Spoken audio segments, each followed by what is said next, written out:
কোনো রকম জল ছাড়া একটা চিকেনের রেসিপি শেয়ার করছি, যেটা ভাত, রুটি, পরোটা সবকিছুর সঙ্গে অসাধারণ খেতে লাগে। প্রথমে কড়াইতে বেশ খানিকটা পরিমাণ সর্ষের তেল, চিকেন, স্বাদমতো লবণ দিয়ে হাই ফ্লেমে ভাজতে থাকবো। চিকেনটা যখন 60% হয়ে আসবে, তখন দিয়ে দেবো আদা রসুন বাটা আর কাঁচা লঙ্কা কুচি।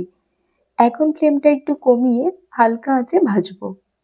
এরপর একটা বড় সাইজের টমেটো দিয়েছি, ঢাকনা চাপিয়ে দেব। টমেটো সেদ্ধ হয়ে গেলে গা থেকে খোসাটা আলাদা করে নেব।